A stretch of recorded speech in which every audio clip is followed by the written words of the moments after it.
You are standing in a field of wheat. Golden stalks sway around your knees. The sun is warm. You have food stored in clay vessels. Your children will not starve this winter. This moment changed everything. Not because you could finally settle down. Not because you could build cities, write laws, create art. Something else happened in this field. Something we rarely discuss. You became capable of something your ancestors never imagined. You became capable of war. But here's what nobody told you.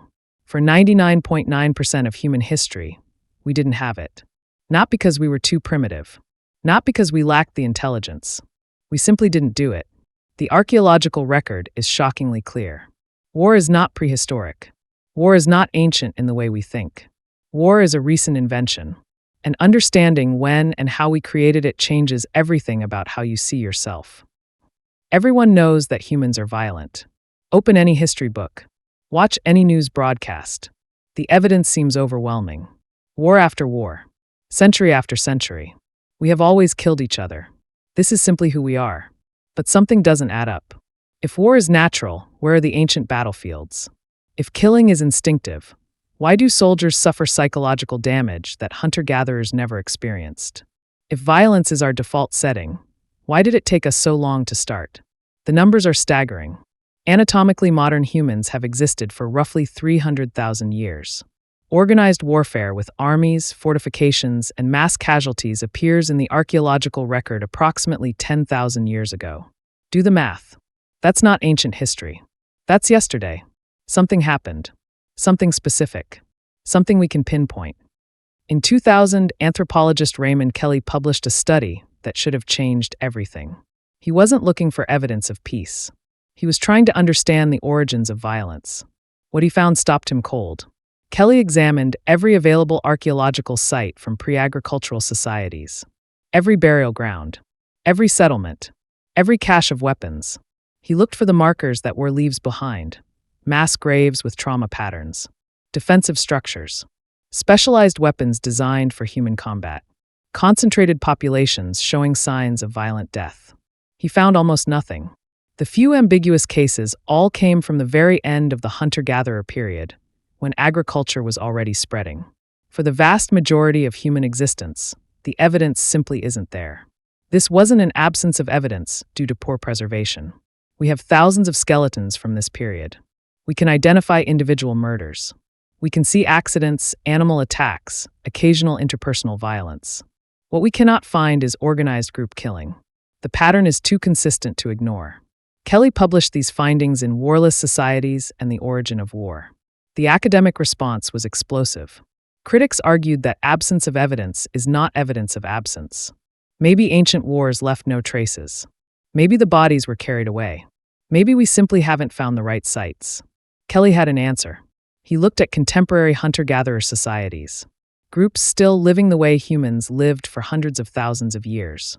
In 2005, he expanded his analysis to include ethnographic records from 400 such groups studied by anthropologists over 2 centuries. The pattern held. In 2007, researcher Douglas Fry from the University of Arizona decided to test Kelly's claims with fresh data. He created something unprecedented, a comprehensive database of lethal aggression in hunter-gatherer societies, coded and quantified for analysis. Fry and his colleague Patrick Soderberg examined every recorded case of lethal violence in 21 mobile forager band societies. These weren't peaceful fantasies. These were real human groups with real conflicts. They found killings. They found revenge. They found individual disputes that turned deadly. What they didn't find was war. Out of 148 lethal aggression events, only a handful involved more than one killer targeting more than one victim. Most were single perpetrators acting against single victims. The motivations were personal. Grudges, adultery, insults. The kind of violence that happens between individuals, not groups. Fry published these results in Science in 2013. The title was careful academic. Lethal aggression in mobile forager bands and implications for the origins of war. But the implications were revolutionary. Humans have always been capable of violence. We have never been incapable of killing. But organized warfare, group against group, planned and systematic, this was missing. Something was different about how these societies were structured. Something prevented the escalation from individual conflict to collective slaughter. But this was only half the story. The strangest part was still hidden. If humans didn't fight wars, how did we resolve conflicts? What happened when groups disagreed? The answer reveals something profound about what we lost.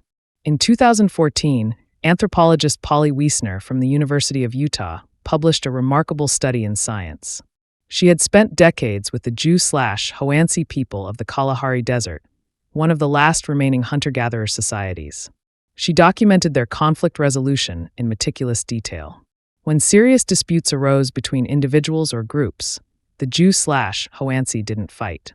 They talked. For hours. Sometimes for days.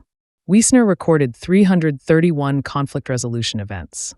In 86% of cases, the parties reached a settlement. The talking continued until everyone was satisfied. Not because they were saints. Because they had to. Wiesner called it costly punishment. In small, mobile groups where everyone knew everyone, where you might need your enemy's cooperation tomorrow, where there was no place to hide and no way to accumulate power, war was impossible. The social structure made it so. But this structure had a price. It limited group size. It prevented accumulation of resources. It kept humans living in small bands, moving constantly, sharing everything. It was peaceful. It was also limiting. The most surprising discovery came later. In 2017, political scientist James Scott from Yale University published Against the Grain. The book wasn't about war specifically. It was about the origins of agriculture and the first states. But buried in his analysis was something that connected everything. Scott examined the earliest agricultural settlements in Mesopotamia, the cradle of civilization. He found something unexpected. The first farmers didn't live in peace. They lived in fear. The archaeological sites show something unprecedented. Walls. Massive defensive walls. Built not against wild animals. Built against other humans. The settlement of Tel Es Sultan, occupied 10,000 years ago, had walls 6 feet thick. The city of Uruk, one of humanity's first great urban centers, was surrounded by fortifications that took generations to build. These weren't temporary structures. They were permanent commitments to defense, permanent preparations for war. Scott found something else. The first states didn't just have walls. They had armies, professional soldiers, weapons designed specifically for killing humans. Swords, spears with specialized tips, armor, chariots, all appearing together, all appearing suddenly, all appearing after agriculture. The timeline was precise. For 290,000 years, humans lived without war. Then, in a geological instant, we invented it. We invented fortifications. We invented armies. We invented the organized destruction of other human groups. What changed? You thought the answer was human nature. You thought war emerged because we are violent, because we are competitive, because we are fallen or sinful or simply aggressive. But the real reason was something else entirely. The real reason was surplus. Agriculture created something new in human experience. Stored resources. Grain in silos. Animals in pens. Land that could be owned. For the first time, a group could take something from another group and keep it. Before agriculture, what would you steal? A day's walking food? A few tools? In mobile societies, possessions were minimal and portable. The cost of raiding exceeded the benefit. Farming changed the equation. Now there was something worth stealing. Now there was something worth defending. Now a successful raid could feed your children for months. The logic was inexorable. Once surplus existed, the incentives for organized violence became overwhelming. But this was only the beginning. Surplus did something else. It allowed population growth. Small bands became villages. Villages became towns. Towns became cities. And as groups grew, something fundamental changed about human relationships. In a band of 30 people, everyone knows everyone. You cannot hide your actions. You cannot accumulate power secretly. Your reputation is everything. But in a village of 300, strangers exist. You can act without being seen. You can steal without being known. More importantly, you can be ordered to kill someone you have never met. The ancient survival switch had been flipped. For 300,000 years, humans lived in groups small enough that everyone knew each other personally. The cognitive limit, as anthropologist Robin Dunbar demonstrated in 1992, is approximately 150 individuals. Beyond this number, we cannot maintain personal relationships. We cannot know everyone as individuals. We must categorize. Us and them. Our group and the others.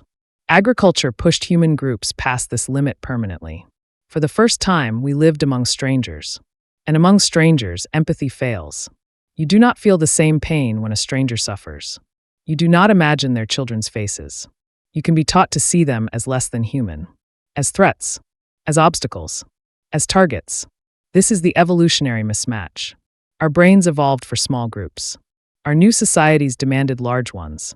The gap between what we are built for and what we built for ourselves created the psychological conditions for war.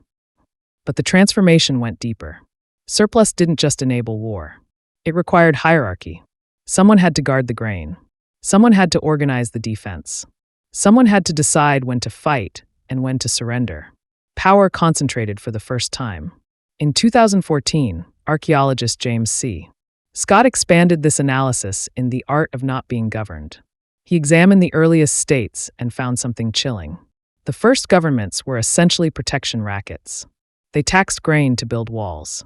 They demanded service to maintain armies. They created the very danger they claimed to protect against. The logic was circular and inescapable. Agriculture created surplus. Surplus created the possibility of theft. The possibility of theft created the need for defense. Defense required hierarchy. Hierarchy created inequality. Inequality created resentment. Resentment created the fuel for war. Within a few thousand years, the peaceful world of the hunter-gatherer was utterly destroyed, replaced by something we now consider normal, replaced by something we call civilization. This changes how we see ourselves. You are not naturally warlike. Your brain is not wired for organized killing. The psychological damage that soldiers suffer, the PTSD that we now recognize as epidemic, this is not weakness. This is your humanity asserting itself. Your deep history rejecting what your recent history demands. The anthropologist Lawrence Keeley estimated that if the wars of the 20th century had killed at the same rate as typical hunter-gatherer violence, the total dead would have been 2 billion instead of 100 million. We think of the modern world as uniquely violent. The evidence suggests the opposite. We have been getting less violent, not more. The invention of war was followed by the long, slow, incomplete project of controlling it. This means something profound. War is not inevitable. It is not eternal. It was invented at a specific time for specific reasons. And if it was invented, it can be uninvented. Not easily. Not quickly. The structures that created war are now embedded in everything we build. But not in everything we are. The philosopher John Gray wrote that humans are not by nature good. The evidence suggests something more precise. Humans are not by nature anything fixed. We are capable of extraordinary violence and extraordinary cooperation. We are capable of treating strangers as enemies and as family. The question is not what we are. The question is what we build. Think back to that field of wheat. The moment when everything changed. You didn't choose war in that field. You chose food. You chose security. You chose a future where your children would survive. The consequences were invisible. The transformation was gradual. The violence emerged from structures, not intentions. This is the final revelation. War is not a moral failure. It is a design failure. We built societies that make war inevitable, then blamed ourselves for fighting. We created surpluses that must be defended, then called defense noble. We exceeded the scale of human relationship, then wondered why empathy failed. Understanding this doesn't excuse anything. It explains everything. You are standing in that field again. Golden stalks around your knees. The sun warm on your face. Your children will not starve. But somewhere beyond the horizon, others are building walls. Others are forging swords. The logic you cannot see is already in motion. The invention of war was not a fall from grace. It was a trade. Peace for prosperity. Intimacy for scale. The known for the possible. We are still living with that trade. Still calculating its costs. Still wondering if we chose correctly. Maybe the problem was never our violent nature. Maybe it was our brilliant solutions. Our ingenuity turned against us. Our own creations becoming our prisons. The wheat sways. The sun sets. And somewhere in your bones, in 300,000 years of peace, lives the memory of who we were before we learned to fear each other.